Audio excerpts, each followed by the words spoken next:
ഗുരുവായൂർ ഡിലൈറ്റ്സിലേക്ക് എല്ലാവർക്കും സ്വാഗതം. ഞാൻ വി പി ഉണ്ണികൃഷ്ണൻ. ഗുരുവായൂർ ക്ഷേത്രം അടുത്തിടെയായിട്ട് പലതരത്തിലുള്ള വിവാദങ്ങളുടെ കേന്ദ്രമായിട്ട് മാറുകയാണ്. പലതരത്തിലുള്ള നിയമ പോരാട്ടങ്ങൾ, പലതരത്തിലുള്ള വിവാദ വിഷയങ്ങളെല്ലാം ക്ഷേത്രത്തെ സംബന്ധിച്ച് ഇങ്ങനെ ഉയർന്നു വരുന്നുണ്ട്. ഇത് കേൾക്കുമ്പോൾ ഭക്തജനങ്ങൾക്ക് ആകെ വല്ലാതെ വിഷമവും ഉണ്ടാകുന്നുണ്ട്. യഥാർത്ഥത്തിൽ ഗുരുവായൂർ ക്ഷേത്രത്തിൽ ഇത് ആദ്യമായിട്ടൊന്നുമല്ല ഇത്തരത്തിലുള്ള വിവാദങ്ങളും ഇത്തരത്തിലുള്ള പ്രശ്നങ്ങളും ഇത്തരത്തിലുള്ള നിയമക്കുരുക്കുകളും ഒന്നും ഉണ്ടാകുന്നത്. ക്ഷേത്രത്തിന്റെ ചരിത്രം സത്യം പറഞ്ഞാൽ ഭഗവാന്റെ ചരിത്രം പോലെ തന്നെ വളരെ സങ്കീർണമായ ചരിത്രമാണ്. ഗുരുവായൂരപ്പന്റെ ചരിത്രം നമുക്കറിയാം, ശ്രീകൃഷ്ണന്റെ ചരിത്രം നമുക്കറിയാം. ജനിച്ചത് കാരാഗ്രഹത്തിലാണ്, മരിക്കുന്നത് വേടന്റെ അമ്പയേറ്റിട്ടാണ്. അപ്പൊ ജനനം മുതൽ മരണം വരെ സംഘർഷഭരിതമായിരുന്ന ഒരു ജീവിതം പുഞ്ചിരിയോടെ നയിച്ചിട്ടുള്ള ആളാണ് ഭഗവാൻ ശ്രീകൃഷ്ണൻ. അപ്പൊ ശ്രീകൃഷ്ണന്റെ ജീവിതം പോലെ തന്നെയാണ് ഗുരുവായൂർ ക്ഷേത്രത്തിന്റെ ചരിത്രവും. ഗുരുവായൂർ ക്ഷേത്രത്തിന്റെ ചരിത്രം പരിശോധിച്ചാൽ ഒരു കാലത്തും സംഘർഷങ്ങൾ ഒഴിഞ്ഞ ഒരു കാലം ഉണ്ടായിട്ടില്ല, അധികാരതർക്കം ഒഴിഞ്ഞിട്ടുള്ള ഒരു കാലം ഉണ്ടായിട്ടില്ല. എല്ലാ കാലത്തും ഭക്തജനങ്ങൾ വിഷണ്ണരാകേണ്ടി വന്നിട്ടുള്ള ഒരുപാട് സന്ദർഭങ്ങൾ ഗുരുവായൂർ ക്ഷേത്രത്തിൽ ഉണ്ടായിട്ടുണ്ട്. അപ്പൊ അതുകൊണ്ട് ഇത്തരം സന്ദർഭങ്ങളിലൊന്നും ആവലാതിപ്പെടുകയോ ഇത്തരം സന്ദർഭങ്ങളിലൊന്നും വല്ലാതെ വേവലാതിപ്പെടുകയോ ചെയ്യേണ്ട ആവശ്യമില്ല. എല്ലാത്തിനും ഭഗവാൻ തന്നെ ഒരു പരിഹാരം കണ്ടെത്തുന്നതാണ് എല്ലാ കാലത്തും ഉണ്ടായിട്ടുള്ളത്. നമുക്കറിയാം, ഗുരുവായൂർ ക്ഷേത്രം ഒരു കാലത്ത് തൃക്കണാമതിലകം ക്ഷേത്രത്തിന്റെ കീഴടമായിരുന്നു. തൃക്കണാമതിലകം എന്ന് പറയുന്നത് ഗുരുവായൂരിന് തെക്ക് ഇന്ന് മതിലകം എന്ന് പറയുന്ന സ്ഥലത്തായിരുന്നു തൃക്കണാമതിലകം ക്ഷേത്രം. അവിടെ ഒരു ശിവക്ഷേത്രമായിരുന്നു. ആ ശിവക്ഷേത്രം ഡച്ചുകാര് ആക്രമിച്ച് ആ ശിവക്ഷേത്രം പിടിച്ചെടുക്കുകയും അതിനുശേഷം 1752 ഡച്ചുകാര് ഈ ക്ഷേത്രം ആക്രമിച്ചത്. അതിനുശേഷം 1753 സാമൂതിരി ആ ക്ഷേത്രം തിരിച്ചു പിടിക്കുകയുണ്ടായത്. അപ്പോ സാമൂതിരി രാജാവ് ഈ 1500കളിൽ തന്നെ സാമൂതിരി രാജാവ് ഗുരുവായൂർ ക്ഷേത്രത്തെ ലക്ഷ്യം വെക്കുകയും ഗുരുവായൂർ ക്ഷേത്രം പിടിച്ചെടുക്കുന്നതിന് വേണ്ടിയിട്ടുള്ള ശ്രമം നടക്കുകയുണ്ടായി. ശരിക്കും പറഞ്ഞാൽ മല്ലിശ്ശേരി നമ്പൂതിരിയുടെയും 72 ഊരാളന്മാരുടെയും ആയിരുന്ന ക്ഷേത്രം പിന്നീട് 7 ഊരാളന്മാർ മാത്രമായി. ഈ ക്ഷേത്രത്തിന്റെ പുറം കോയ്മ പുന്നത്തൂർ കോവിലകത്തിനായിരുന്നു, പുന്നത്തൂർ രാജാക്കന്മാർക്കായിരുന്നു. അപ്പോൾ സാമൂതിരി രാജാവ് പൊന്നാനി പിടിച്ച് തെക്കോട്ട് തൻ്റെ പടയോട്ടം ആരംഭിച്ചപ്പോൾ പുന്നത്തൂർ രാജാവ് അദ്ദേഹം സാമൂതിരിക്ക് കീഴ്പ്പെട്ടു. തൻ്റെ മേൽക്കോയ്മ അവകാശം, ഗുരുവായൂർ ക്ഷേത്രത്തിന്റെ മേൽക്കോയ്മ അവകാശം സാമൂതിരി രാജാവിന് കൈമാറുകയും ചെയ്തു. അതോടുകൂടി തന്നെ അന്ന് മുതലേ സാമൂതിരി രാജ ഗുരുവായൂർ ക്ഷേത്രത്തിന്റെ അധികാര ശ്രേണിയിലെ ഒരു പ്രധാന ആളായിട്ട് മാറുകയുണ്ടായി.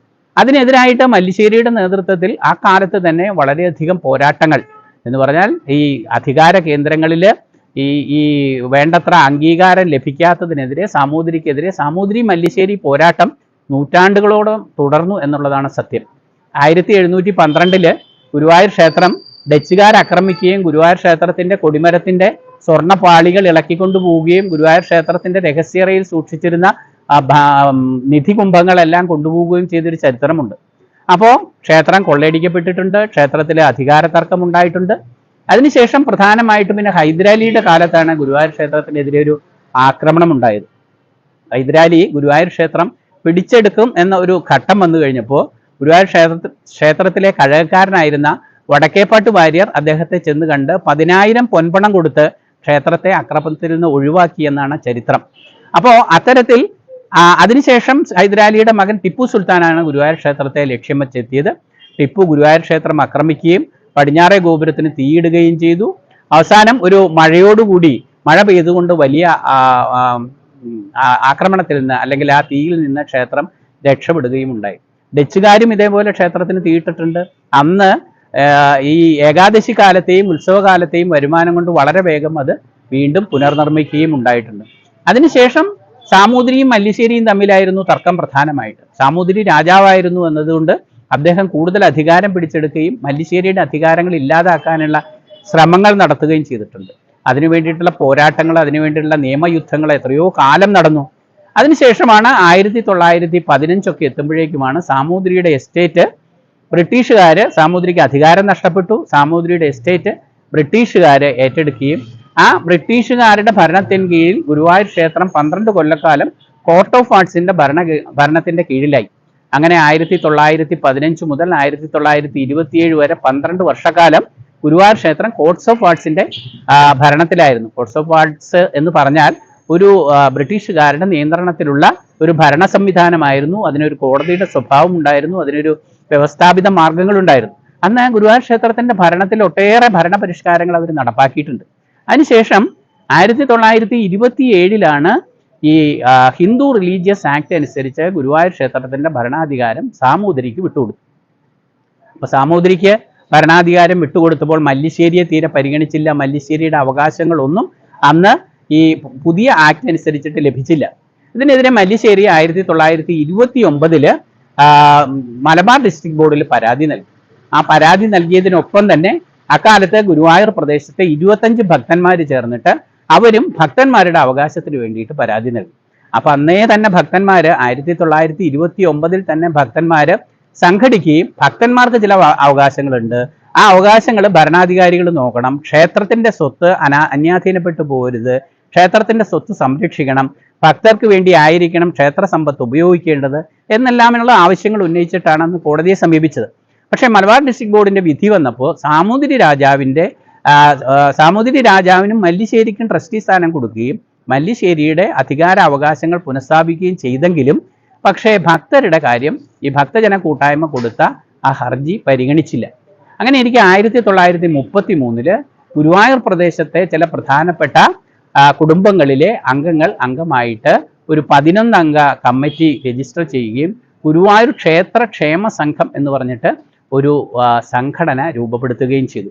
ആ സംഘടനയുടെയും ഉദ്ദേശം ഗുരുവായൂർ ക്ഷേത്രത്തിന് ഒരു ഉപദേശക സമിതി വേണം, ഗുരുവായൂർ ക്ഷേത്രത്തിന്റെ ഭരണത്തിൽ ഭക്തരുടേതായ ഒരു ഉപദേശക സമിതി വേണം, ആ സമിതിക്ക് നിർണായകമായ ഒരു സ്ഥാനമുണ്ടാകണം എന്നെല്ലാം ആവശ്യപ്പെട്ടിട്ടാണ് അന്ന് ഇവര് ഹർജി കൊടുത്തത്. അതിനുശേഷം ആ സംഘടന പ്രവർത്തിച്ചു വന്നിരുന്നു. ഗുരുവായൂരത്തെ പ്രധാനപ്പെട്ട കുടുംബങ്ങളായിട്ടുള്ള വാര്യത്തെ കുടുംബം, പുളിക്കഴ വാര്യത്തെ കുടുംബം, വാര്യത്തെ കുടുംബം, മാങ്ങോട്ട്, നെടിയം വീട്ടില്, രായിരംപറമ്പത്ത്, ഉള്ളനാട്ട്, അതേപോലെ അങ്ങനെയുള്ള പ്രധാനപ്പെട്ട കുറെ കുടുംബങ്ങളിലെ അംഗങ്ങളായിരുന്നു അന്ന് അതിനകത്തുണ്ടായിരുന്നത്. അന്ന് പുറത്തു നിന്ന് ആലപ്പുഴക്കാരനായിട്ട് ഇവിടെ എത്തിയിട്ടുള്ള ഒരാളും ആ സമിതിയിൽ അംഗമായിരുന്നു. അദ്ദേഹം ഒരു ഭക്തജന പ്രസ്ഥാനത്തിന്റെ ആളായിരുന്നു. അപ്പൊ അന്ന് മുതൽ ഇത്തരത്തിൽ ഭക്തജനങ്ങളുടെ ആവശ്യം ഉന്നയിച്ചിട്ടാണെങ്കിലും ഭരണാധികാരികൾ തമ്മിലുള്ള തർക്കങ്ങളാണെങ്കിലും ഗുരുവായൂർ ക്ഷേത്രത്തെ സംബന്ധിച്ച് എല്ലാ കാലത്തും ഇത്തരത്തിലുള്ള തർക്കങ്ങളും വിതർക്കങ്ങളും അധികാര വടംവലികളും പോരാട്ടങ്ങളും ക്ഷേത്രത്തിന് ചേരാത്ത പല സംഗതികളും ഒക്കെ ഉണ്ടായിട്ടുണ്ട്.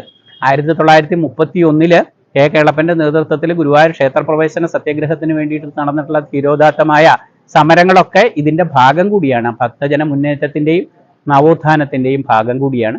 അതിനൊക്കെ ശേഷമാണ് 1947 ജൂണില് ഗുരുവായൂർ ക്ഷേത്രത്തിൽ എല്ലാ വിഭാഗവും ഹൈന്ദവ ജനതയ്ക്കും ക്ഷേത്രത്തിൽ പ്രവേശിക്കാനും ആരാധന നടത്താനും ദർശനം നടത്താനും വഴിപാട് നടത്താനുമുള്ള അവകാശങ്ങളൊക്കെ ലഭിച്ചത്. അപ്പോൾ ഇത്തരത്തിലുള്ള ചെറിയ വിഷയങ്ങളല്ല, ഭക്തർക്ക് വേദന ഉണ്ടാക്കുന്ന വിഷയങ്ങളാണ്, അഭിപ്രായ വ്യത്യാസം ഉണ്ടാകുന്ന വിഷയങ്ങളാണ്.